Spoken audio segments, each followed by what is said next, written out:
गांव के एक छोटे से घर में अली नाम का एक गरीब लड़का रहता था। अली बहुत मेहनती और ईमानदार था। उसके वालिद का इंतकाल बचपन में हो गया था, इसलिए वो माँ के साथ रहकर मजदूरी करता था। रोज सुबह अली जंगल जाता, लकड़ियां काट कर बाजार में बेचता और यूएस पैसे से का गुजारा करता। गरीबी बहुत थी, लेकिन अली ने कभी किसी का हक नहीं मारा। एक दिन अली जंगल में लकड़ियां काट रहा था कि उसे जमीन पर एक पुराना सा चमड़े का बाग मिला। उसने बाग खोला, उसके अंदर सोने के सिक्के और कुछ कीमती कागजात थे। अली हैरान रह गया, यह तो किसी अमीर आदमी का लगता है। अगर मैं ये रख लूं तो हमारी सारी गरीबी खत्म हो सकती है, अली ने दिल में सोचा। मगर अगले ही लम्हे उसकी माँ की बात उसे याद आई, बेटा, हराम का पैसा कभी बरकत नहीं देता। अली ने फैसला किया कि वो बाग उसके असल मालिक तक जरूर पहुंचाएगा। वो बाग उठाकर गांव की तरफ चला।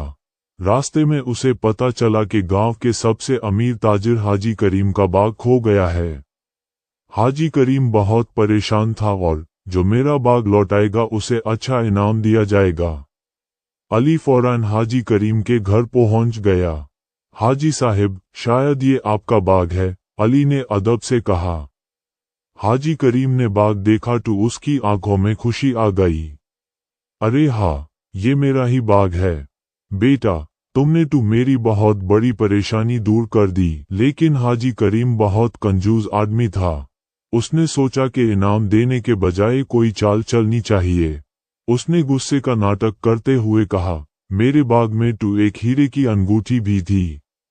वो कहाँ है? अली हैरान रह गया। लेकिन हाजी साहिब, मुझे कोई अंगूठी नहीं मिली। हाजी करीम चिल्लाया, झूठ बोलते हो, तुमने मेरी अंगूठी चुरा ली। गांव वाले जमा हो गए। अली की आंखों में आंसू आ गए, क्योंकि उसने सच में कुछ नहीं लिया था। मामला गांव के बुजुर्ग काजी साहिब के पास ले जाया गया। काजी साहिब ने दोनों की बात सुनी, फिर मुस्कुराए और बोले, हाजी करीम, तुम कहते हो तुम्हारे बाग में सोने के सिक्के और हीरे की अंगूठी थी? जी हाँ, हाजी करीम बोला।